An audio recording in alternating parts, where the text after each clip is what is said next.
our monthly projects coming. Every month, we aim to involve our friends, other young people, in brightening up our community with our talents, namely singing, dancing, being professionally good-looking, you know, something like that. For example, on Valentine's Day this year, a group of us took to the streets of Parramatta, armed with only a guitar and our beautiful melodic voices, serenading all those we came across. No couple was spared from our passionate arrows of love. So there we were, singing our hearts out, clapping like seals, and there would be this single scary moment when the couple would just ogle at us strangely, you know, what are these kids doing? But then they'd smile and start singing along with us. Some even broke into tears, and I would like to think it was because of my heavenly melodic voice, but it was more likely tears of pain because I sounded like a dying cat.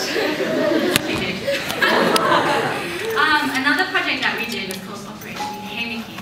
I'm sure you've all heard this song. I admit it, whenever you hear Hey Mickey, your legs start tapping, your arms start twitching, and before you know it, you're shimmering around in a circle.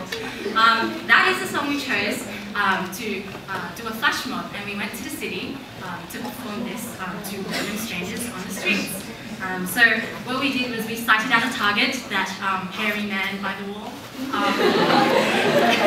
that innocent old lady by the fountain, and then we'd surround them, and then after that we would kind of casually be like, what's that? Music? I feel a song coming on! And then the rest is history. Many times people ran from us screaming. There were a lot of people that were just like, just stop.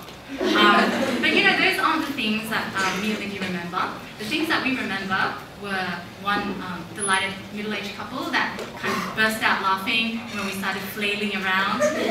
There was this angry teenager on the train that started smiling after we started wobbling in an enclosed train carriage.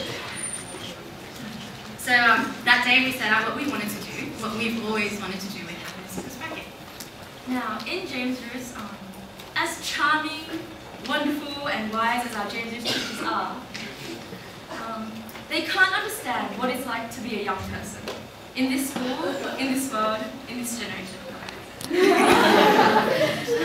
But you guys all understand exactly what the young people of James Roos, of this world, need. And you have experienced it. You might think that you have to be a leader, a revolutionary entrepreneur, the next Steve Jobs to change the world. But I tell you, Steve Jobs went to high school, like you and me. Steve Jobs wore clothes, just as we all do today.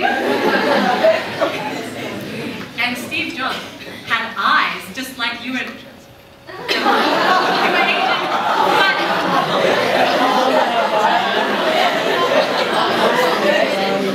Thank you. And Steve Jobs had ideas, just like all of us here do today.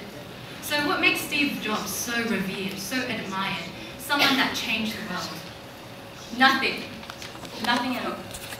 The only difference between us and Steve Jobs, really, is that Steve Jobs realized many can have an idea, but not many can have a vision. This is one of the most enlightening things that me and Livy had learned from our Happiness Seekers Bracket journey. We had ideas, but we realized that a vision just isn't one person or even two people. A vision is powered by people who share passion, who share interests, and people who manage to find each other and connect. We're lucky here in James Roos because we're in a community that will never ever tell us that we can't do something, that we won't make it. Except for this one time Mr. Lowe told me that I would never be a gold medalist Olympian. To this day, I'm not quite sure why. Besides that though, in all that Bella and me have endeavoured, in all that our cohort has endeavoured, James Roos has always helped us. And everyone here at James Roos will always help me. So we ask you, what's your vision? At Happiness Seekers Bracket, our vision is to spark awareness that the world is bigger than just ourselves, just one person. In fact, the world, as we have learned, is 7 billion people greater than us. And every single one of those 7 billion people deserves to be happy. So every single one of you deserves